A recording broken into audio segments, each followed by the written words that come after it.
Selamat pagi, Pak. Izin beralih diri Tarnotik itu Politek Penjurusan Ilmu Pemasyarakatan, nama Fernando dan sekali lagi STB 5494 Prodi Manajemen Pemasarakatan. Pak, izin menjelaskan PBT, Pak. Satu itu mengenal statistika.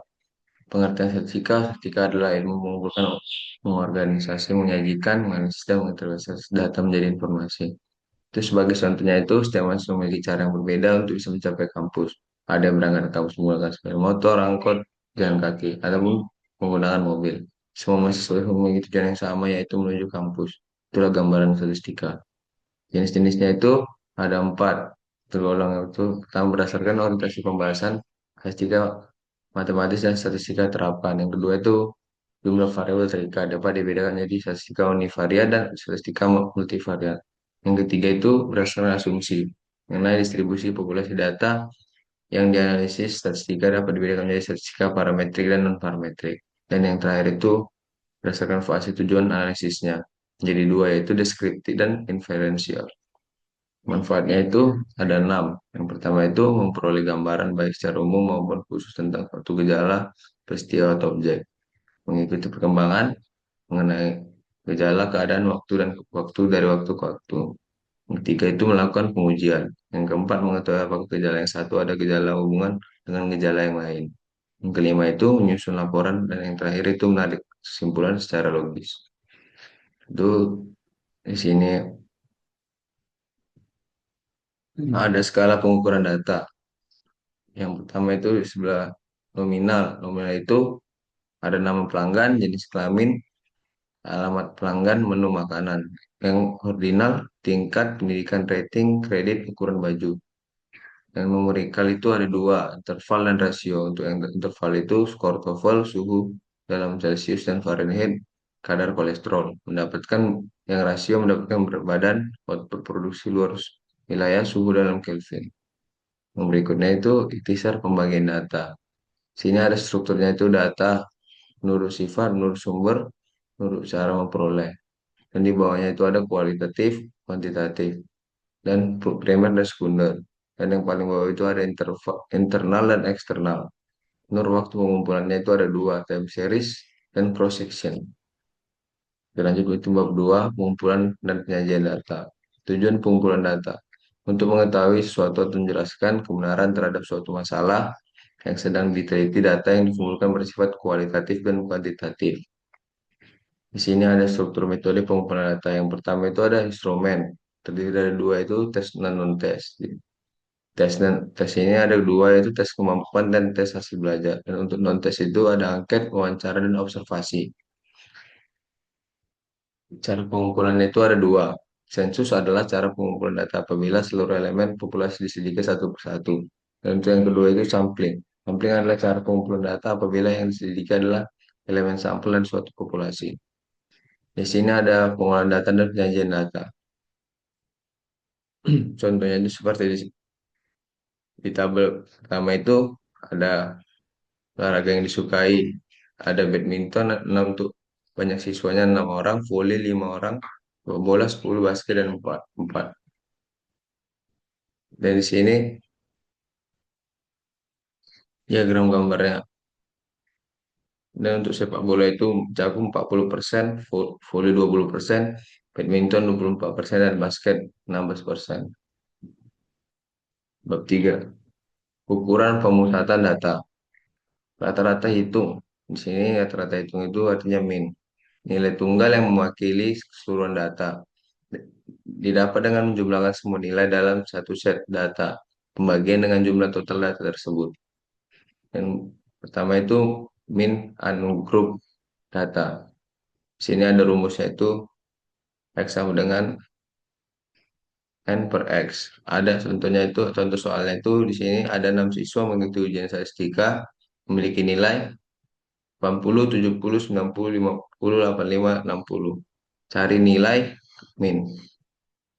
Di sini cara penyelesaiannya itu ada min sama dengan 80 tambah 70 tambah 90 tambah 50 tambah 85 tambah 60 dan dijumlahkan dan dibagi 6. Total keseluruhan nilai. yaitu 435 dibagi 6, 72,5. Dan kedua itu ada contoh soalnya itu min group data. Di sini ada tabel nilai frekuensi min min satu kali frekuensi satu. Di sini ada tabelnya 1 sampai 5 ada 3, 6 sampai 10 ada 15, 11 sampai 15 ada 12, 16 sampai 20 ada 8, 21 sampai 25 ada 2. Dan sigma frekuensinya itu ada 40, sigma min kali frekuensi satu itu 475. Dan untuk penyelesaiannya itu sama dengan sigma X kali frekuensi satu dibagi sigma F satu yaitu 475 dibagi 40 yaitu hasilnya 11,875. Dan untuk soal berikutnya itu ada menghitung median. Di sini ada tabel nilai dan frekuensi. Di sini ada 51 sampai 60 ada frekuensi 5, 61 sampai 70 frekuensi 7, 71 sampai 80 frekuensinya 9, 81 sampai 90 frekuensinya 6, 91 sampai 100 frekuensinya 3. Itu jumlahnya frekuensi ada 30. Dan untuk kelas median sama dengan itu kelas data N per 2 sama dengan itu 30 bagi 2 sama dengan 15. L sama dengan 71 kurang 0,5 dan sama dengan 70,5. Frekuensinya itu 5 tambah 7 sama dengan 12. Dan untuk penyelesaiannya itu ada L tambah N per 2 kurang frekuensi per frekuensi media. Dikali I. Median sama dengan 70,5 tambah dibagi 30 per 2 kurang 12 per 9 kali 10.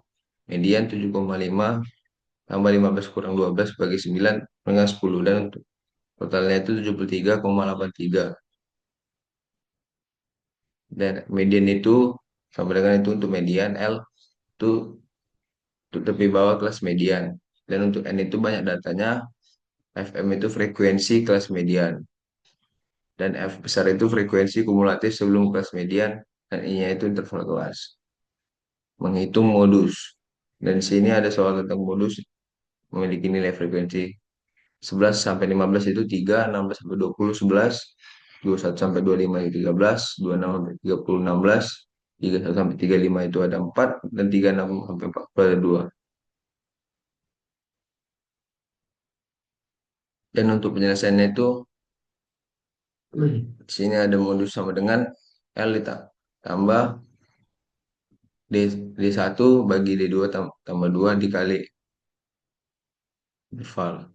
Itu L-nya. Sini itu L sama dengan 26 kurang 0,5 sama dengan 25,5.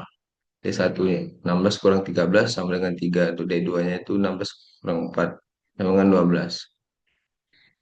Modus modus sama dengan 25,5 ditambah 3 per 3 tambah 12 dikali 5. Dan untuk hasilnya itu 26,5.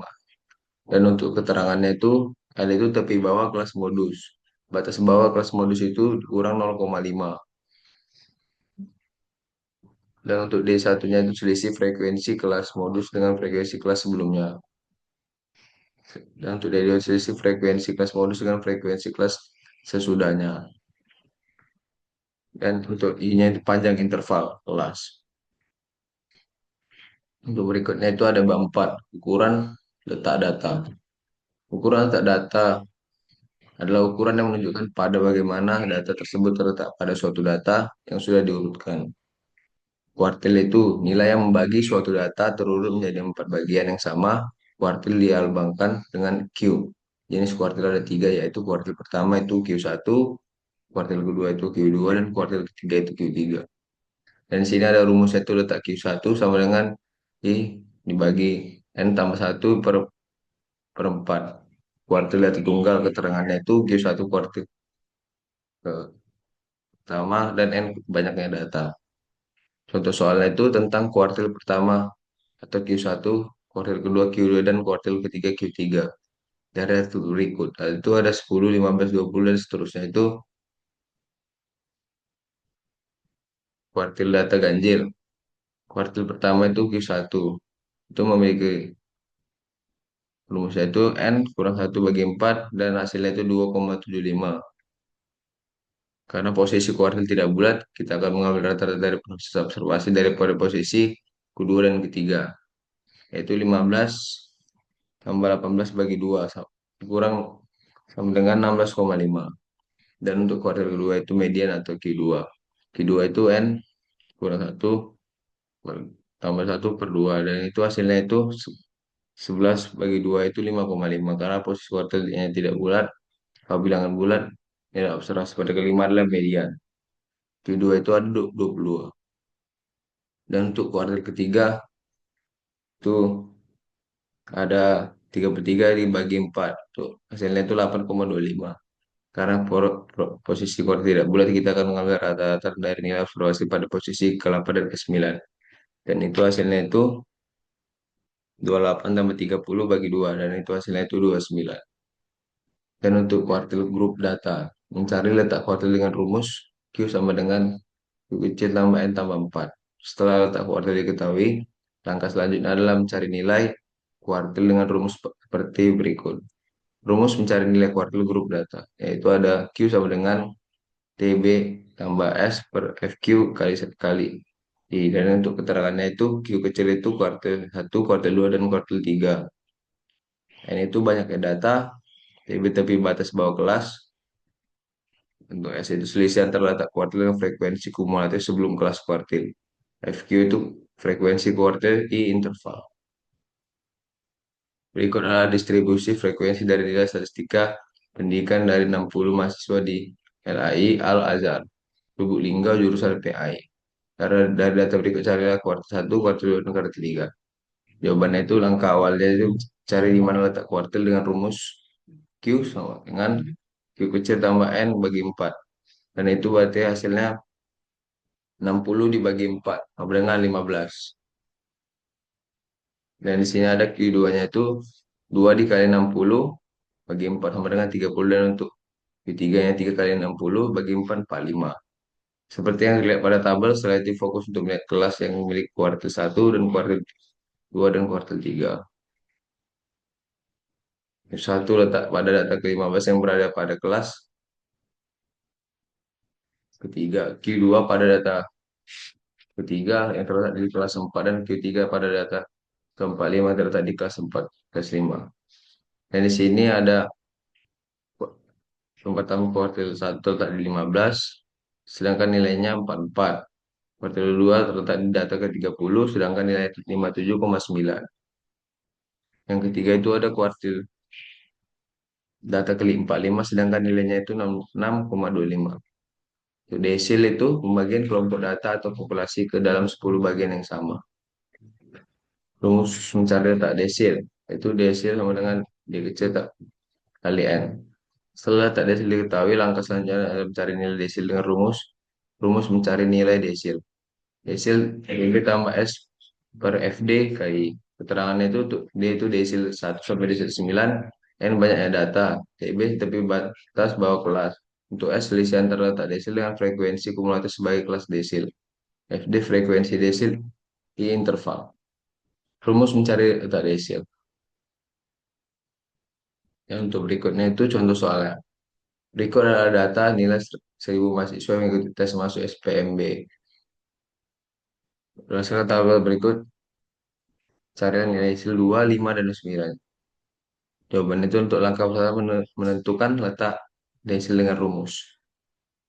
Di sini terdapat desil 2 D tambah kali N per 10 itu 2 kali 1000 dibagi 10 sama dengan 200. Itu desil 2 itu 5 kali 1000 bagi 10 sama dengan 500. Dan untuk desil 9 itu 9 kali 1000 dibagi 10 sama dengan 900. Selanjutnya itu menentukan di mana letak desil bisa dilihat dari frekuensi kumulatif pada tabel berikut. Dan untuk langkah keduanya itu mencari nilai dari desil 2, desil 5, dan desil 9 dengan rumus sebagai berikut. Dengan desil 2 dengan hasilnya itu 34,6, desil 5 hasilnya 48,1, desil 9 hasilnya 67,2. Yang terlihat di dalam layar. Untuk berikutnya persentil. Jenis kuantil yang diperoleh dengan pembagian menjadi 100 kelompok. Rumus mencari letak persentil, yaitu P sama dengan P di buka kurung N tambah 1 bagi 100. Contoh soalnya itu yaitu mencari letak persentil dengan rumus. Yang kedua, mencari nilai persentil tersebut. P26 berada pada data ketiga. Nilai P26 adalah data ketiga yang ditambah lalu dikali data keempat dan data keempat ketiga. Dan untuk hasil nilai P26 itu hasilnya 43,2. Dan untuk data P75 berada pada data ke-10. Nilai P75 itu ada 82,5. Bab 5 ukuran penyebaran. Rata-rata deviasi ukuran statistik untuk mengetahui seberapa jauh titik data dalam suatu kumpulan data menyimpang dari nilai pusatnya, seperti rata-rata, median, atau modus. Ungrup data. Keterangan min rata-rata. Hitung frekuensi untuk ungrup X adalah nilai dari data tersebut, sedangkan untuk data kelompok grup XI dengan nilai tengah masing-masing kelas. N jumlah total pengamatan banyak data. Nah, di sini ada contoh soalnya itu, dan untuk jawabannya itu menggunakan data tersebut merupakan data yang belum dikelompokkan untuk menggunakan rumus. Data yang belum dikelompokkan ialah sebagai berikut. MD sama dengan sigma X kurang min bagi N. Dan langkah awal untuk mencari nilainya itu adalah dengan mencari nilai rata atau min. Dari data tersebut yaitu dengan cara menjumlah semua data lalu dibagi dengan banyaknya data. Min dan hasil minnya itu dibagi 7 sama dengan 70. Dan angka terakhirnya itu sigma X dikurang min bagi N 42 bagi 7 dan hasilnya itu ada 6.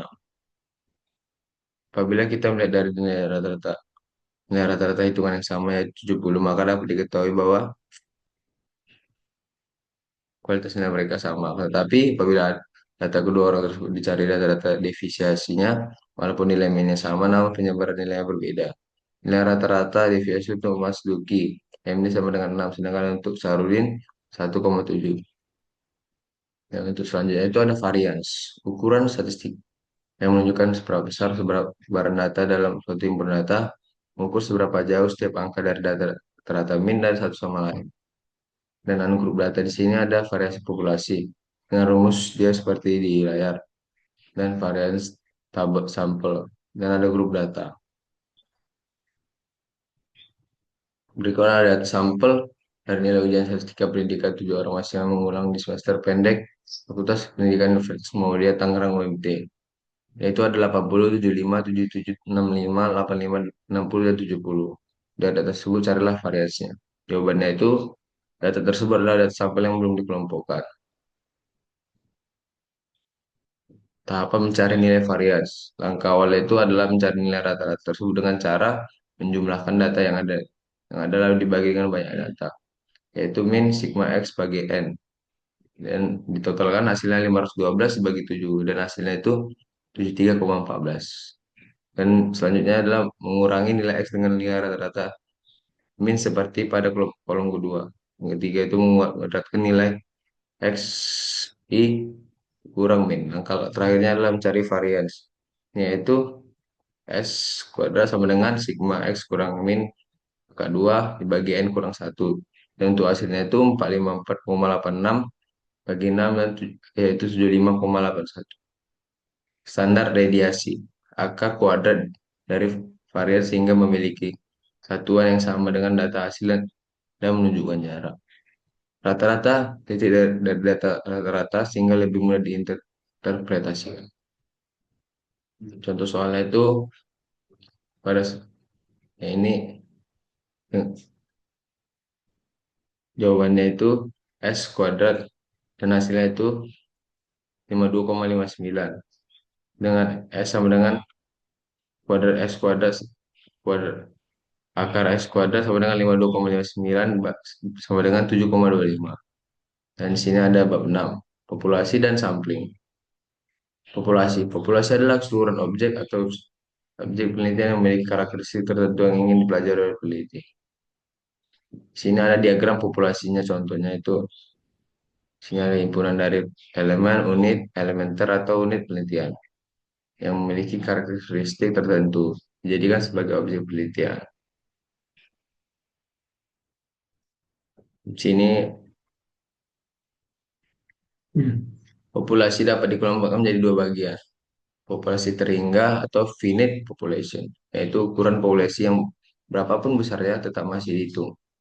Misalnya populasi guru di suatu sekolah, dan yang kedua itu contohnya populasi tak terhingga. Infinite population, yaitu ukuran populasi yang sudah sedemikian besarnya, sehingga sudah tidak bisa dihitung, uncountable. Misalnya populasi orang yang menyukai musik gambus atau pop. Teknis sampling.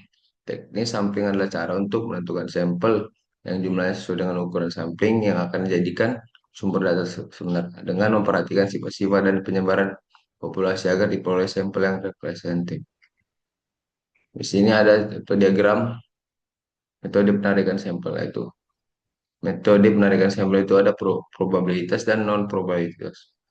Di sini ada probabilitas, yaitu ada terdiri dari simple random sampling, stratified random sampling, cluster sampling, systematic sampling, multi-stage sampling. Dan untuk non probabilitas itu ada purpose sampling, teknik sampel jenuh, quota sampling, accidental sampling, snowball sampling. Di sini ada metode pengambilan sampling, yaitu ada 11. Pertama itu sampling, sampling acak sederhana, sampling acak sistematis, sampling acak berstrata, teknik pengambilan sampling acak bertingkat, non probability sampling, purposive sampling, snowball sampling, accidental sampling, quota sampling, teknik sampling jenuh. Terima kasih, dan di sini saya sudah selesai. Izin mengakhiri Bapak. Terima kasih.